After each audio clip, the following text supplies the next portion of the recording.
ones that got their freedom were the slaves. That happened back in 1813, before we got our independence from Spain. They got their freedom first. By the same time, not only the black slaves got their freedom, but we also abolished all kinds of sport practice with animals, like bull races, chicken fights, and that kind of stuff. We are very fond of animals. Okay, even when our diet is based on beef, we protect the animals. Okay, so those kind of sports are completely forbidden. And a couple of months ago, the parliament, the national parliament, passed a bill that forbidden the dog races. The greyhound races, not allowed anymore, which made me very happy. So the thing is that everyone was living here. The very poor part of the city was next to the port, to the harbor, because they were trading through the port. There were no railways or anything back then, till the British arrived and started developing the railways around the country. Buenos Aires city was the hub, and from this part, all the railways start searching the country and bringing all the goods to the city and then onto the boats and exported to Europe. So in the port were all the workers, the poor ones, immigrants, black people, Italians, all kinds of imaginable characters, but not the high society, only the poor ones, okay? So each group came with their own music, right? The Italians, the Spaniards, the black ones. So while waiting for those goods to be loaded on the boats, they have to entertain themselves, and they play different music.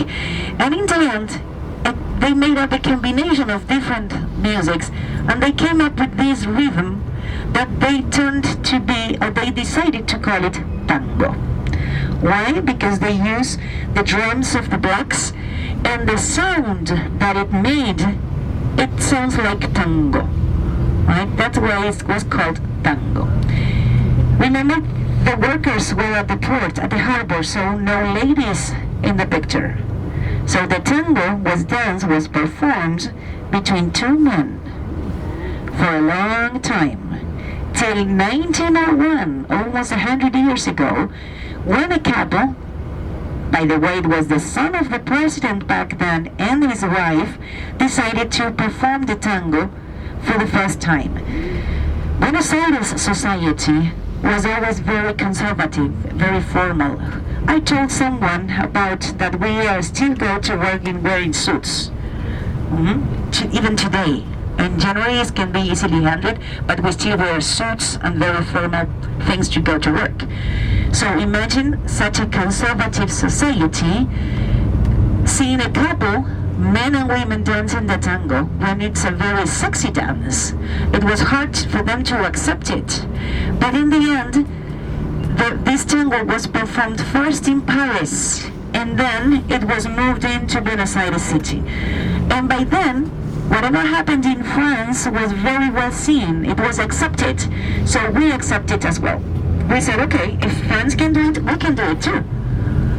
Actually, the independence of many countries in South America was the conclusion of the French Revolution back in the end of the 1700s. So France was our flagship. It was like a mentor for all the South American countries.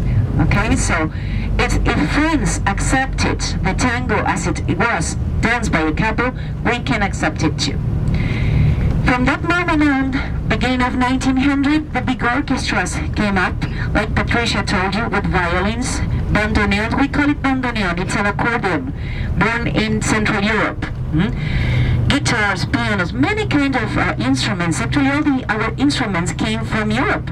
The guitar, the piano, the violin, the accordion, every instrument was imported from Europe.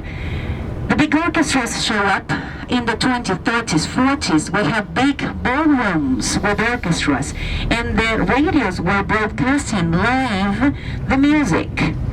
And the big singers start showing up, like Carlos Gardel. he became very popular among all the people in those days, and he was really young and started touring around South America. And back then, I'm talking about the 30s, airplanes were not that safe like they are today. And he went on a plane flying to Colombia, and the plane crashed in Medellin, and he died. Since then, he became a legend. That was 1939. Colombians loved Carlos Gardel and the tango because they consider they had the seed of the tango because he died there.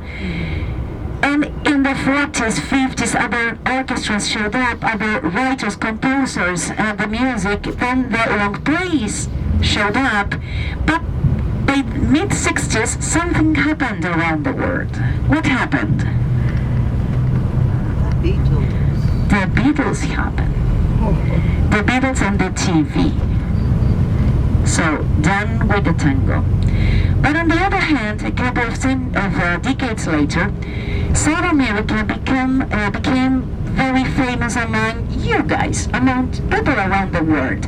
We were someone put us on the map, and tourists started coming to South America. And they discovered the tango. So a lot of tango places, tango shows, start organizing different dinners and shows. And you guys start taking the tango out of this country. And now, those companies are touring around the world, showing the tango to the rest of the world. I remember my grandfather playing the accordion and the violin during Sunday's lunch. My dad, nowadays, he still loves the tango, but we don't like it because we didn't grow up with the tango. It was the electronic music back then. My niece, she's 20, she took tango lessons.